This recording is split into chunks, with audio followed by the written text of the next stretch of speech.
Salut à tous, épisode 2 avec l'AS Roma, on est sur Football Manager 2020 et ouais, la suite de cette petite aventure. Déjà, en premier lieu, je voudrais vous dire merci beaucoup parce que je m'attendais pas à un tel accueil pour l'épisode 1, donc merci beaucoup. Ça m'a fait très très plaisir de voir que finalement la communauté a été contente de voir tout ça. L'épisode 1 a été voilà, l'objet d'une prise en main, on va dire, et je vous ai donné un petit peu mon projet. Dans cet épisode 2, on va affiner la rotation pour l'an prochain et préparer l'année qui arrive, c'est très important. Il faut s'y prendre à l'avance. Et dans un futur épisode 3, on va se rapprocher du Money Time. Hein, c'est là que ça va commencer à devenir un petit peu chaud et où il va pas falloir faire n'importe quoi, essayer d'avoir un petit peu de chance aussi. On verra ça un petit peu après. Quelques petites précisions en avant. Non, non, bien sûr, je n'abandonnerai jamais mes vidéos NBA 2K et PCM, cela va de soi, puisque c'est la base de la chaîne. Et par contre, je ne m'aventurerai pas à faire des tutos sur Football Manager, j'en ai pas la prétention, ni la maîtrise du jeu nécessaire. Hein, donc voilà, j'ai pas assez de recul, bien sûr. Par rapport au pack vrai nom, je voudrais remercier infiniment tous ceux qui ont pensé à me suggérer d'installer tout ça. Ça va venir. Simplement, ça a l'air d'être un petit peu ardu. En tout cas, j'ai pas l'habitude de le faire. Donc ça va venir. Ne vous impatientez pas, il y aura bientôt les packs qui seront installés, mais pas tout de suite. Pas non plus dans l'épisode 3. Il faudra peut-être attendre plutôt l'épisode 4. Voilà. Après, sur le style, bah, ça va être en évolution. Quand j'ai commencé à faire des vidéos sur PCM ou NBA 2K, j'ai pas tout de suite trouvé vraiment le style que je voulais, alors que maintenant je l'ai trouvé. Et puis même encore, il évolue. Donc là aussi, je peux bien recevoir des par rapport à la vitesse aussi et à mon montage en fait. Voilà, j'attends vos commentaires éventuels. Puis après, les sujets abordés par épisode ne seront pas toujours les mêmes évidemment, puisqu'on on a des priorités suivant le moment de l'année qui sont pas les mêmes. Mais ça, on va en reparler.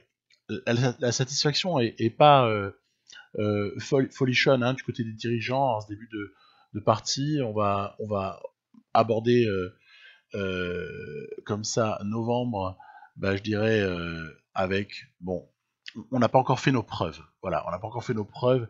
Il va falloir voir un petit peu comment tout ça évolue. Déjà, c'est marrant, la hiérarchie au sein de l'équipe, elle a déjà un petit peu évolué.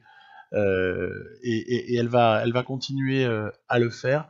On a une journée de championnat qui nous attend, et finances, je vous en ai déjà parlé.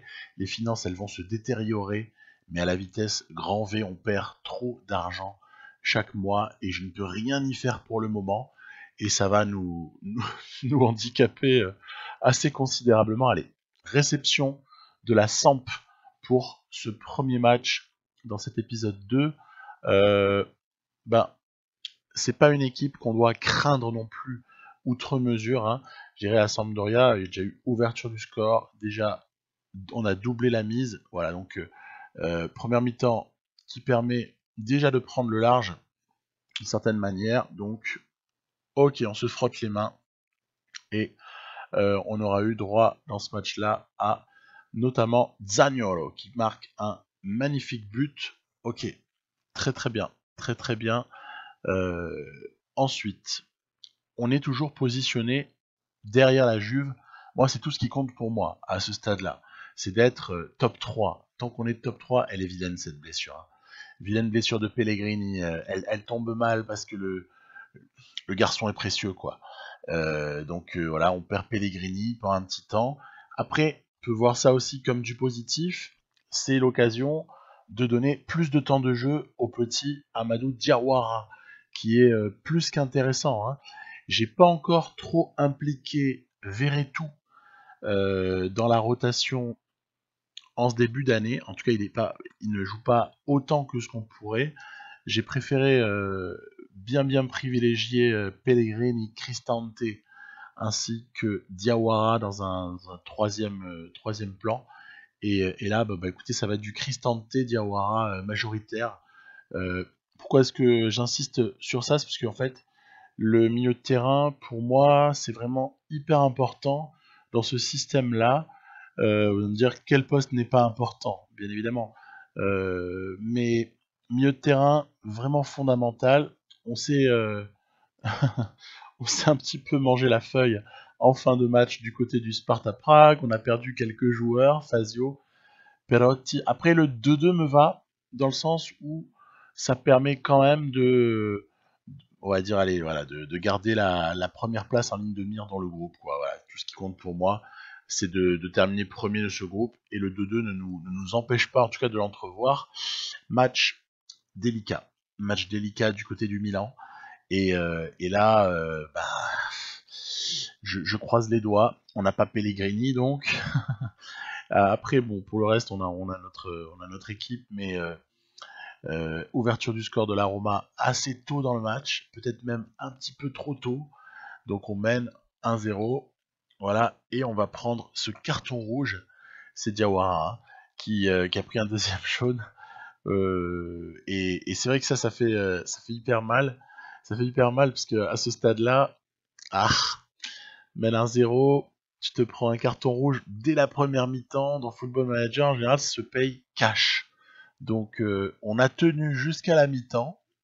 Qu'est-ce qui va en être de la deuxième mi-temps? On va savoir ça assez rapidement. Attention à Zlatan, hein. On le craint comme la, comme la peste, le Zlatan. Surtout que ça tient, ça tient. Allez, on est vraiment pas mal, hein.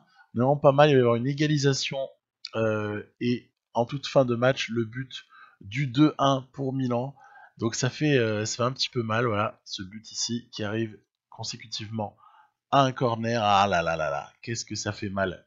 Qu'est-ce que ça fait mal cette défaite, un petit peu coup du sort, hein, faut quand même le dire. La Lazio en plus caracole en tête, ça nous fait rétrograder à la troisième place. Je voudrais vraiment pas sortir du top 5. Voilà, ça c'est le feuilleton Esposito. Hein, on peut en rire parce que je vous dis, j'ai fait des offres pendant des mois et des mois. Bon, voilà, Kolarov un petit peu blessé. Voilà, toujours sur une négo d'Esposito. C'est le fil rouge. Esposito, est-ce que je l'aurai un jour? Franchement, il n'y a rien de moins sûr. Mais par contre, je lâcherai jamais. Je lâcherai jamais. Et puis, dès que j'aurai un petit peu d'argent, je pense que j'essaierai de sauter dessus. En tout cas, si c'est faisable, parce que c'est pas dit que ça le soit. Donc ça m'a un peu échaudé, hein, cette défaite du côté de Milan. Surtout que juste avant, c'était fait reprendre à Prague 2-2. Du coup, je me dis, allez, bon, bah, on va peut-être essayer de passer un système un poil plus défensif. Je vais redescendre un petit peu Zaniolo. Je pense pas que ce soit une bonne chose, en fait, après coup. Je pense pas que ce soit une très bonne chose de renier la tactique et de faire redescendre Zaniolo, qui doit être derrière l'attaquant, à mon sens, un milieu offensif. Il est parfaitement dans son rôle, il faut, et je le ferai un petit peu plus tard, le remettre milieu offensif, il faut lui donner toute la liberté créative euh, dont il peut avoir besoin. Et voilà, donc on prend rapidement un but dans ce match. En plus, c'est pas évident, hein. Dans la spirale négative, là, on s'est pris, on s'est pris une défaite un peu coup du sort à Milan, et derrière, on reçoit la Juve, et donc c'est pas non plus le truc le plus drôle du monde. C'est un joli but, hein. Très très joli but de la Juve comme ça, qui leur a permis d'ouvrir le score. Et donc, notre espoir, il est sur la deuxième mi-temps d'essayer au moins d'égaliser, je pense. Voilà, hein, ce serait déjà très très beau d'arriver à égaliser. Je vais essayer comme ça pendant toute la deuxième mi-temps de revenir. Alors voilà, hein, vous voyez, je persiste avec mon milieu à 3. Il va peut-être falloir bientôt trouver autre chose. Bon, après, il y a quelques blessés aussi, il touche un peu limité, hein.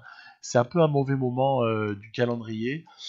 Ouais, on se rapproche de la fin, toujours 0-1. Là, je vais tenter mon Vatou.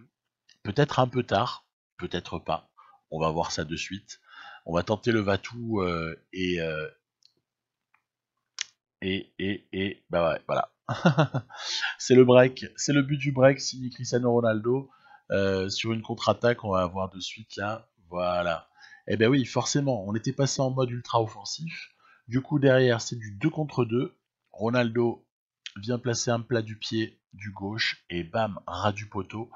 C'est réglé l'histoire. On a perdu donc un deuxième match d'affilée en championnat, ce qui d'ailleurs fait aussi 3 matchs d'affilée sans victoire.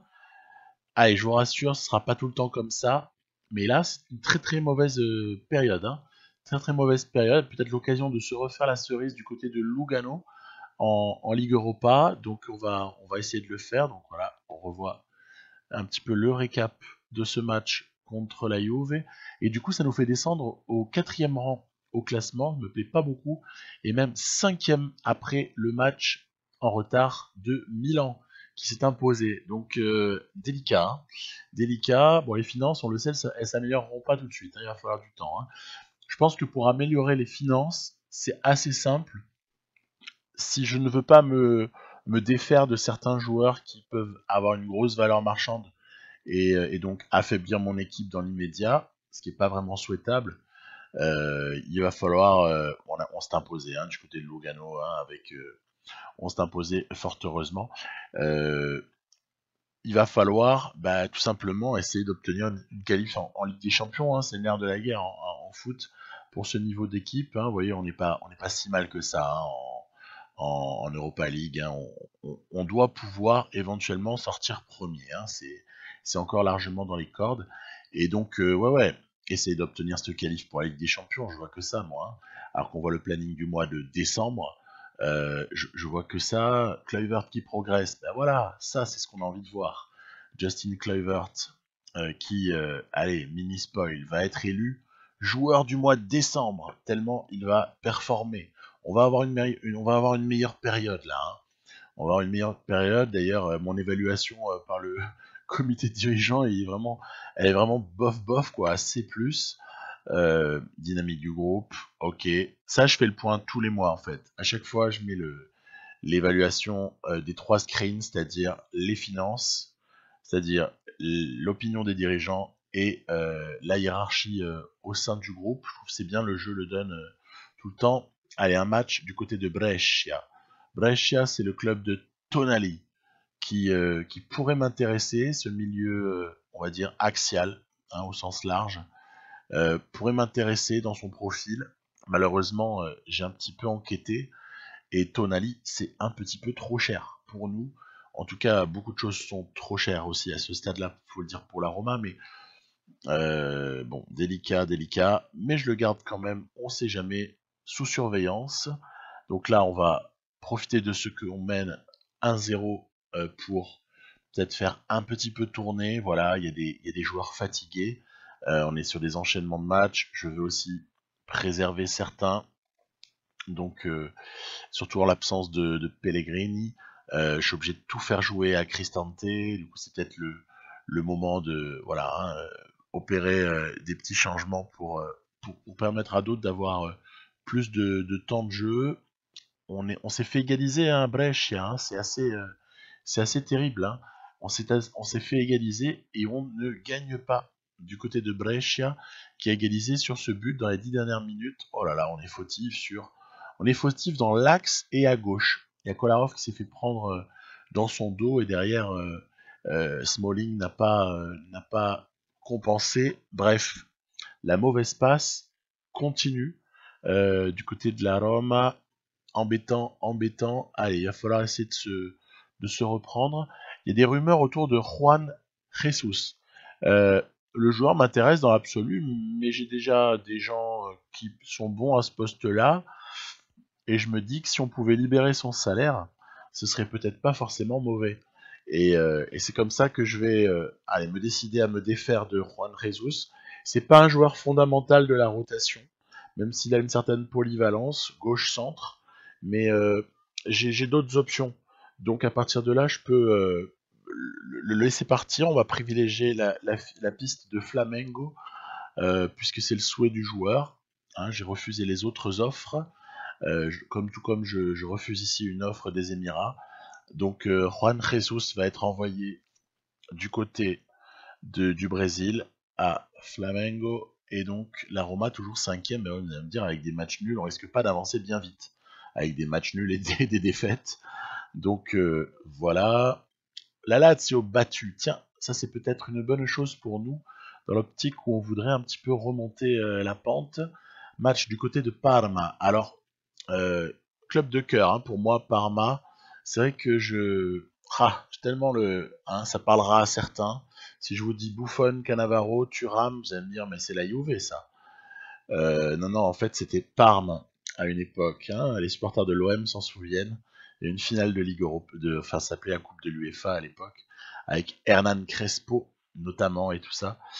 Parme, c'est un club historique, c'est un club qu'on est content de revoir en Serie A et on s'impose sur un but juste somptueux, signé Kluivert, le petit 1-0 des familles. On va résister ensuite pendant toute la deuxième mi-temps. On est encore en train de vraiment souffrir, hein. C'est délicat, mais une victoire ici à Parme pourrait nous faire sortir de cette spirale négative. Donc c'est vraiment tout ce que je vise. Même le petit 1-0 modeste nous suffit 10 000 fois. Allez, il y a eu aussi un joli moment, regardez, hop là. Et ouais, à côté. En plus c'est marrant, il y a un coéquipier qui a applaudi et tout. C'est énorme. Donc 1-0 pour la Roma qui remonte. Ouais, bon après, il faut voir la fin de la journée. On va pas tout de suite crier victoire, mais en tout cas, il y a eu ce but de Kluivert qui était assez somptueux. Ouais, allez, avec la victoire de Milan, on reste cinquième. Esposito, épisode numéro 68. Et Juan Jesus, ça se signe. Voilà, nickel. Ça va nous libérer du salaire, mine de rien. C'est peut-être pas négligeable. En plus, il était en contrat expirant, donc il valait mieux faire quelque chose par rapport à ce joueur. Donc on s'en tire pas si mal, on prend une petite indemnité. Et en plus, on récupère du budget de transfert.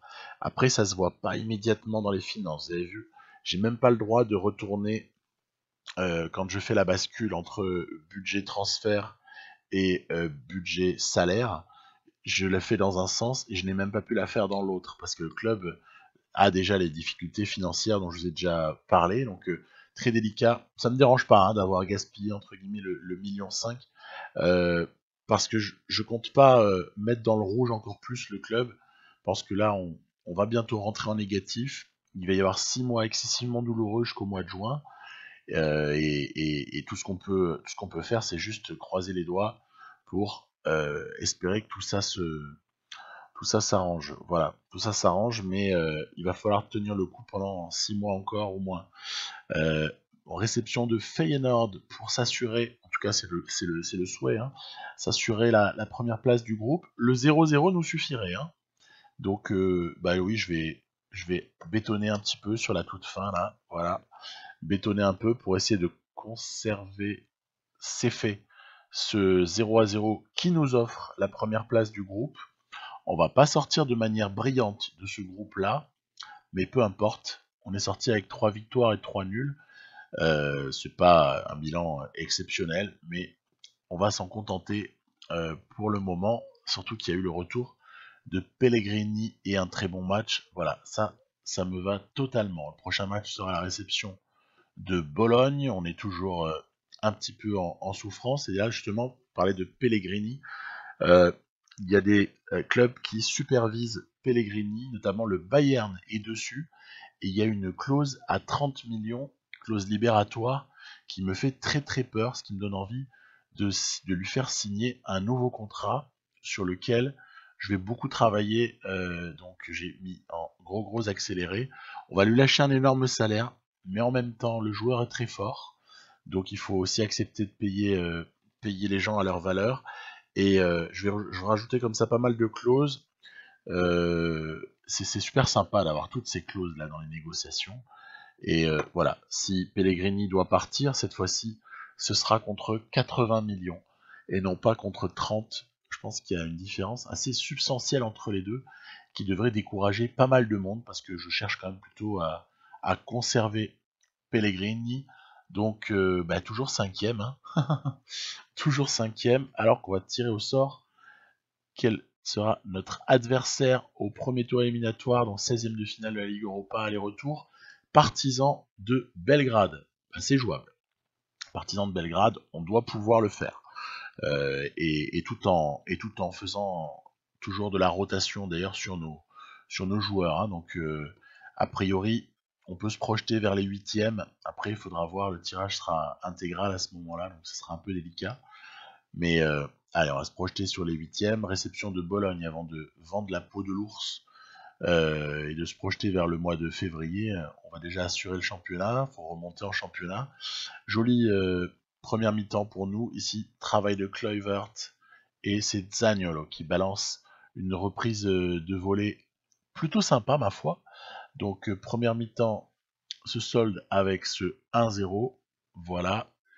Et en deuxième mi-temps, moi le 1-0 il me va, hein. Y a pas de problème, hein. On va essayer là encore de peut-être solidifier un petit peu l'équipe sur les 10 dernières minutes, histoire de ne pas se prendre un coup dur. Voilà, je change un petit peu la mentalité. Et 1-0 a été voilà, doublé le score par Mancini. Hein, donc pas mal. Mancini a doublé ça sur coup franc. On marque beaucoup de buts, je trouve, sur coup de pied arrêté. Alors, est-ce que c'est propre au jeu ou est-ce que c'est propre à cette équipe-là? J'ai pas la réponse, puisque j'ai pas le recul nécessaire. Vous me direz hein, dans les commentaires, certains, si vous avez remarqué qu'il y a beaucoup de buts sur coup de pied arrêté ou pas.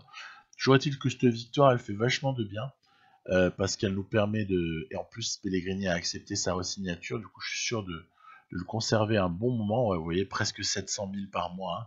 Ça fait très très mal, mais en même temps, il est très très fort. Donc il fallait peut-être oser envoyer la monnaie. Hein. Il est tout le temps en train de performer. Très important ce qui arrive là, peut-être fondamental pour la suite. Les nouveaux jeunes qui arrivent au centre de formation. Apparemment, on peut avoir quelques espoirs sur certains postes. Donc ça, on en reparlera, puisque c'est un peu le nerf de la guerre. Hein. Pour cette Roma, c'est aussi d'arriver à sortir, allez, on va dire, si elle sort un ou deux jeunes par an, qui a le niveau pour jouer en équipe première, c'est tout bénef. Hein. C'est juste exceptionnel. Hein. C'est ce qu'on doit, en tout cas, c'est ce que j'ambitionne. Allez, vous voyez, j'ai de nouveau la main pour ce qui est de remettre du budget transfert. À ce stade-là, je remets 1,5 million parce que je vais juste essayer de toutes petites choses. Pas se mentir, ça va pas aboutir avant le mercato, hein, avant l'ouverture du mercato. En tout cas, on a là un dernier match avant de passer en janvier, c'est la réception de Sassuolo. Sassuolo qui, en première mi-temps, va encaisser ce but un petit peu particulier tout de même. On se demande un petit peu si ce sont des défenseurs ou des plots autour desquels les joueurs de la Roma se sont amusés. On a doublé le score, parfait. Sur là encore une action un peu spéciale. Voilà, ouverture dans le trou et bam. Voilà, Dzeko, c'est pour ça que j'aime bien, c'est parce qu'il a du ballon. Et il n'est pas seulement capable de faire des têtes, hein, c'est aussi quelqu'un qui est très fort techniquement. Donc moi, Edin Dzeko, je suis particulièrement fan. Il n'y a pas de problème. 4-1 au final dans ce match. Ça fait du bien d'avoir comme ça un score un petit peu fleuve, parce qu'on sortait d'une période très très délicate. Kluivert notamment se sera illustré dans ce match, et voilà, ça permet de remonter à la 4e place et de faire que la Lazio sente un petit peu le souffle de la Roma. Alors, les résultats, c'est trop tôt pour se prononcer, il y a encore trop de matchs, mais on va dire qu'on est dans le coup. Du côté de l'équipe sur laquelle je me projette pour l'année prochaine. Paolo Lopez, je pense pas que j'aurai les moyens d'avoir mieux avec les finances qu'on aura. Donc, je vais rester sur Paolo Lopez. Après, à droite, on a trois candidats. Attention, Zappacosta ne sera plus là. Hein. Donc, il reste Santon. En fait, Santon qui est pour moi un joueur intéressant, mais surtout Florenzi, que j'avais re-signé et qui reviendra de Valencia, où il est en prêt actuellement. Après, il y a aussi Spinazzola, on va en parler à gauche. Mancini, pour moi, dans l'axe, va être indiscutable, et je mise énormément sur lui. Je pense que ce type-là va être un fer de lance de cette équipe, a priori, en tout cas c'est parti pour. Le petit Settin peut s'avérer être un joueur intéressant, on verra, en tout cas bon remplaçant pour Mancini. Donc à voir la suite, mais je pense que Settin c'est pas mal du tout. Smalling il va nous quitter, donc à partir de là, faut pas trop nourrir d'espoir. Jamais de la vie on aura les moyens d'acheter, de racheter les années de contrat qui lui restent. Facio est mon défenseur auquel je pense à gauche, mais je pense surtout à Ibanez. Voilà, c'est un petit jeune que j'ai pas beaucoup fait jouer jusque-là, mais qui est en train de travailler, de s'entraîner, et en lequel je crois pour la suite. Je vais l'introduire en deuxième partie de saison. Progressivement, il va avoir du temps de jeu. Spinazzola, donc à gauche, parce qu'on se demande un petit peu ce qu'on doit faire à ce stade-là. Spinazzola, il est intéressant. En plus, il m'apprécie. Lol. Mais au-delà de ça, je rigole. Ça, c'est marrant. Ma personnalité préférée, Zambrotta. Et je vais recruter Gianluca Zambrotta comme préparateur. Enfin, en tout cas, je vais le prendre dans le staff. Bon, voilà, c'est pas seulement pour faire plaisir à un ami. C'est aussi parce que c'était l'occasion de demander à mes dirigeants d'avoir le droit de recruter plus de préparateurs. Et ils sont acceptés. C'est parfait. Oui, je vais quand même garder Kolarov une année de plus, hein. Et pour cela, il va falloir essayer de le prolonger. Donc là-dessus, on est sur une prolongation. Cette fois-ci, il accepte de négocier. C'est très bien, alors qu'à la base, il n'acceptait pas. Là encore, la négociation sera longue et le tarif sera élevé. Mais une année, c'est pas grave. Ça veut dire qu'en 30 juin 2021, son salaire il est effacé. Tout comme celui d'ailleurs de pas mal d'autres joueurs, hein, de cette équipe. Fazio, je crois, je suis pas sûr, mais en tout cas, il y a Perotti de manière certaine aussi et Dzeko. Hein, donc ça fait des gros salaires en moins. Je vous parlais d'Amadou Diawara, je le trouve très intéressant. Et si Brian Cristante et lui, je vais un petit peu voilà promener dans les onglets. Jeu tellement bien fait à ce niveau-là. Euh, il serait susceptible de souhaiter un nouveau contrat. Donc je me dis, tiens, pourquoi est-ce qu'on solidifierait pas son contrat au final, quitte à lui donner évidemment une augmentation de salaire, on s'en doute, hein. On se doute bien que tout ça n'est pas gratuit, mais ce qui permet de lui donner un petit peu plus de valeur, euh, outre un bon moral aussi, hein. Et voilà, donc j'ai fait ce choix-là de prolonger Cristante. Il est jeune, hein, et la doublette Pellegrini-Cristante au milieu du terrain, elle est pas mal du tout, hein. Pellegrini, justement, il va falloir voir si Veretout peut avoir sa chance ou pas. Donc ça, c'est la grosse question. Sachant que j'ai un jeune qui émerge en fait. J'ai un jeune qui émerge de l'équipe B, qui est, je vais retrouver son nom là, je ne l'ai pas montré alors qu'on aperçoit Zaniolo évidemment sur lequel on se basera énormément. Le petit jeune de la Roma que je veux faire émerger peut-être en compagnie de Veretout en backup de Pellegrini sera Alessio Riccardi. Riccardi, il est très intéressant à 18 ans et je l'ai déjà pris sur pas mal de feuilles de match de Ligue Europa et on continuera. Pastore aura un rôle derrière Zaniolo dans l'axe aussi. Kluivert, ma position sur Kluivert, c'est que si un Bayern ou Barça ou Real ou un club anglais, PSG sinon, arrive, hein, donc un club très riche arrive avec une très grosse offre, peut-être que je me laisserai tenter. Mais pas sans avoir sous le coup d'un remplaçant potentiel de valeur. Mais en même temps, ce serait bête de vendre Kluivert parce qu'il est amené peut-être à beaucoup progresser.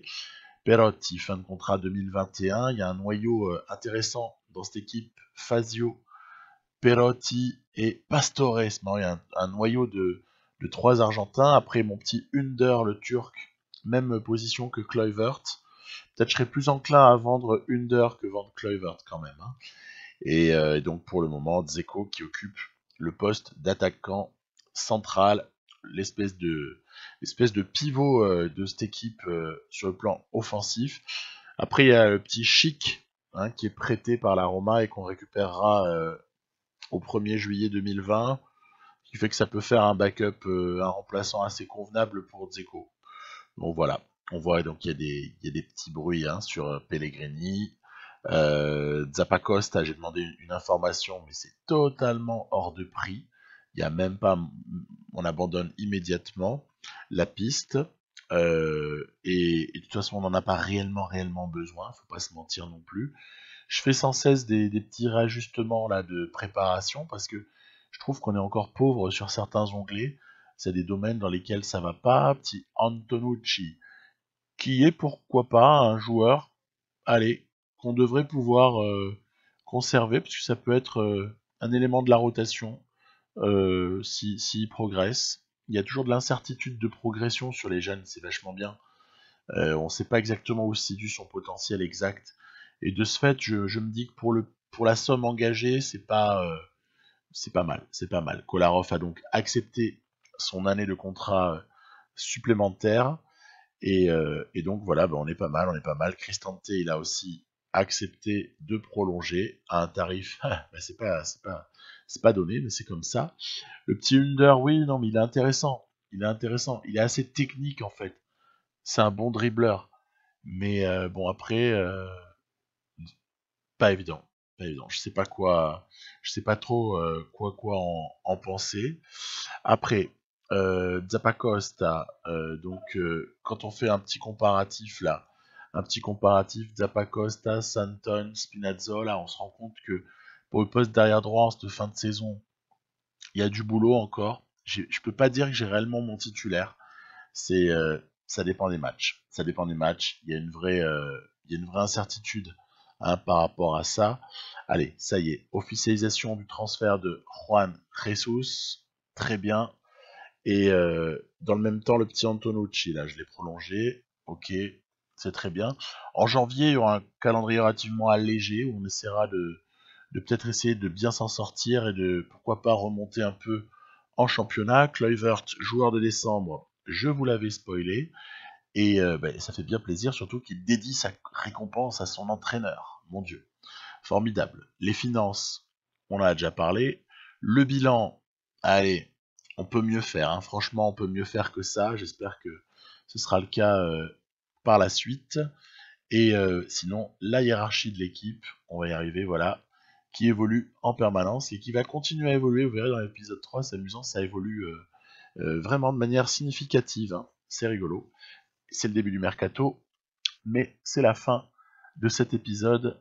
Donc, avec une Roma 4ème qualifiée pour la suite de la Ligue Europa et avec une rotation déjà établie pour l'année prochaine. Donc, tout va bien. Il faut faire confiance au temps avec ces jeunes-là.